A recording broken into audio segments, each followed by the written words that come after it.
राधा स्वामी दयाल की दया, राधा स्वामी सहाय, राधा स्वामी। प्यारी साध संगत जियो, माताओं, बुजुर्गों, भाइयों, बहनों, जितने भी सत्संग प्रेमी सत्संग लाभ के लिए उपस्थित हुए हैं, शांति से बैठ के सत्संग लाभ उठाएं। आपको पता ही होता है इस सत्संग के बारे में। ये भैया दूज के अवसर पर सोनीपत में काफ़ी सालों से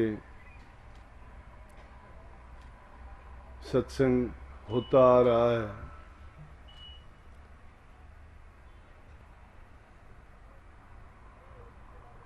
वैसे भी सत्संग आपको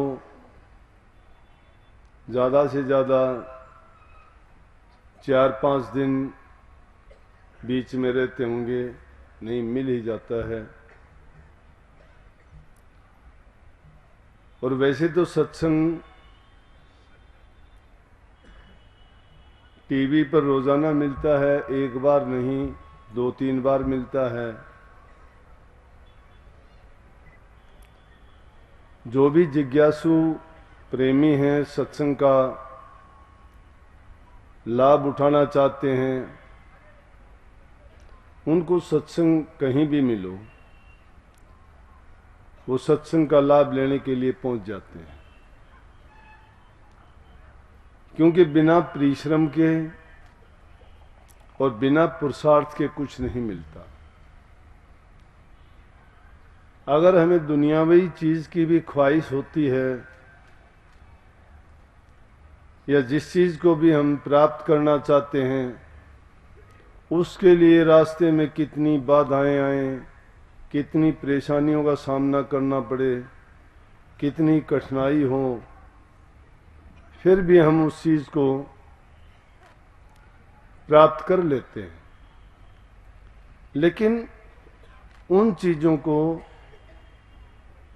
जो हम प्राप्त करते हैं, इकट्ठा करते हैं, उनके लिए इतनी मेहनत करते हैं, वो चीज जबकि हमारा साथ देने वाली भी नहीं है।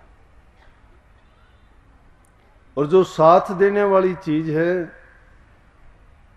वो परोक्ष रूप में, गुप्त रूप में और यथार्थ रूप में सत्संग में प्राप्त होती है।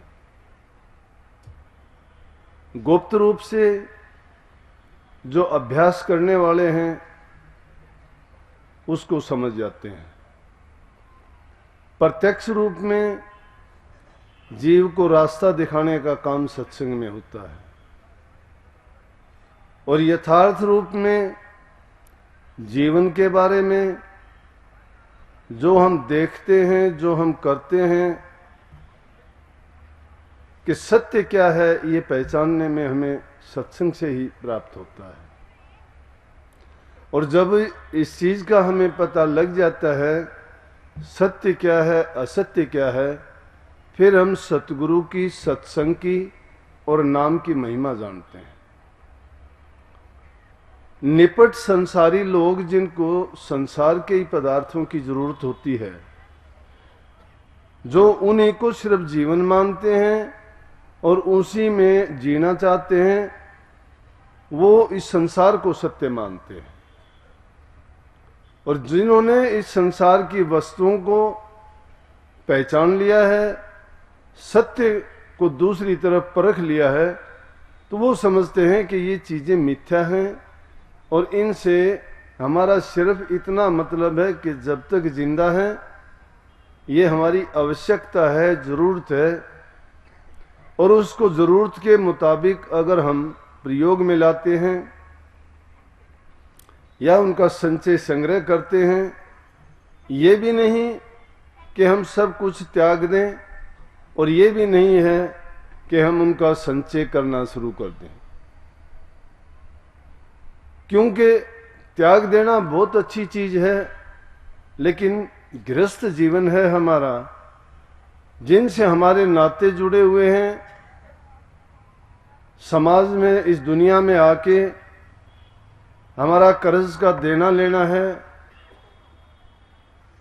उनको अगर हम रख लेते हैं या वो काम अपना पूरा नहीं करते हैं तो वो कर्म का कर्ज हमारा पीछा नहीं छोड़ता है, और उस कर्ज को देने के लिए बार बार हमें संसार में फिर आना पड़ता है।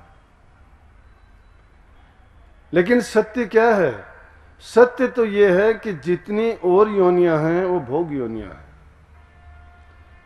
उन योनियों में जीव जाता है, उसमें जीव का दोष नहीं है बेचारे का, क्योंकि उन योनियों में इतनी समझ और इतनी बुद्धि नहीं दी गई कि वो ये पहचान सकें कि उनका कल्याण किस तरह से होगा।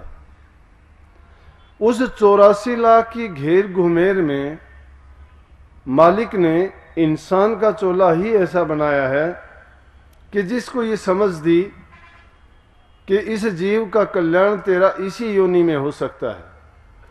अगर इस योनि से चूक जाते हैं, ये अवसर हमारे हाथ से निकल जाता है, तो फिर वही जन्म मरण के गेड़ में ये जीव फंसा रहता है। तो समझने वाली बात ये है, और वो पीछा कब छूटेगा? जब हम किसी पूर्ण पुरुष की, किसी सतगुरु जो शब्द भेदी है, जो खुद संसार से मुक्त है, हमें भी उस मुक्ति की दवा देके उस मुक्ति धाम तक पहुंचाने का प्रबंध करता है। लेकिन संसार की चीजें जिन्होंने सत्य मान लिया है, उनको ये चीजें कभी नहीं भाती। संसारियों का रास्ता और परमार्थियों के रास्ते, दोनों रास्ते भिन्न हैं। अगर संसारी रास्ते पे चलते हैं तो परमार्थ छूट जाता है, अगर परमार्थ के रास्ते पर जाते हैं तो संसार छूट जाता है। लेकिन खूबी देखो, राधा स्वामी मत या संत मत जिसको कहो, कि भोग और जोग दोनों चीजें हम एक ही समय में कर सकते हैं।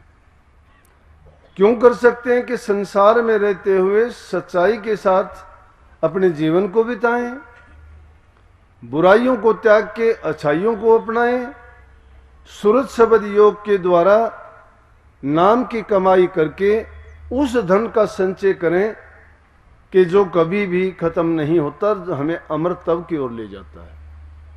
और जब ये समझ हमें आती है, गुरु की शरण मिल जाती है। गुरु की शरण जो सच्चाई से लेते हैं, वो अपना आपा त्याग भी देते हैं, अपने आप को पूर्ण रूप से अर्पण कर देते हैं। जो अर्पण नहीं करता है उसको मिलता नहीं है कुछ भी। देखा देखी का खेल ये नहीं है, ये किसी की नकल करने की बात नहीं है। नकल किस चीज की करो? कि गुरु के वचन की करो। गुरु का वचन भी ये नहीं कहता कि उनके वचन को याद करो, उनके वचन को अपना के जो तरीका बताते हैं उस तरीके के अनुसार नाम की कमाई करोगे तो निश्चित रूप से जीव का कल्याण हो जाएगा।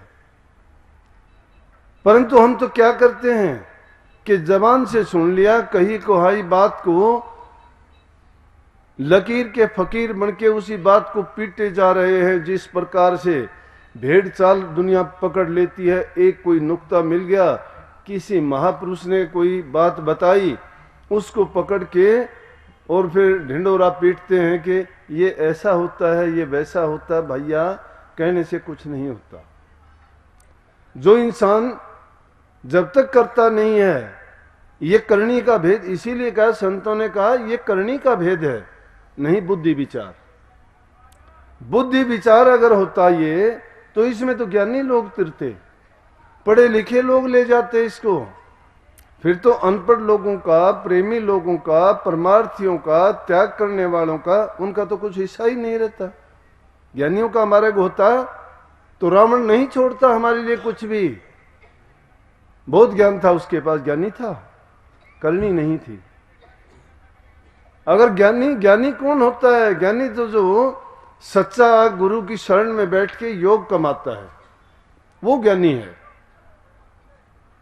साधारण भाषा के रूप में महापुरुषों ने बड़ी ऊंची ऊंची बात कही है, लेकिन ना तो हमें वो समझ है और ना ही हम गौर करते हैं। वो कहते हैं और ज्ञान सब ज्ञान लीर ब्रह्म ज्ञान सोई ज्ञान। सब ग्रंथों का सार एक दो शब्दों में कह दिया। अरे इसको ज्ञान नहीं कहते कि एक चार कहानी याद होगी, चार शब्द याद होंगे, या कोई वेद के मंत्र हमने सीख लिए, या और कोई हमने दो चार इधर उधर से साखी सीख ली। ये ज्ञान नहीं है, कचरा है, अज्ञान है। ये तो इंसान के दिमाग को भी दूषित कर देगा, क्योंकि बिना बात का अभिमान दिमाग में आ जाएगा, उनके पास है कुछ भी नहीं करने के लिए। लेकिन जिसको ब्रह्म ज्ञान की प्राप्ति हो जाती है, जो अंतर में स्थित हो जाता है, जिसको गुरु ने उस नूरी गुरु का ज्ञान दिया, उसको हम एक बार भी, एक झलक भी हमें अगर पड़ जाएगी तो हमें इन ज्ञानों की दरकार नहीं रहेगी। ये सब संसार के रस, ये संसार की बातें, ये सब की सब फीकी नजर आने लगेंगी। बाहर से प्रगट में नहीं भी कहेंगे तो मन मन में हंसी आएगी संसार के इस खेल को देख के।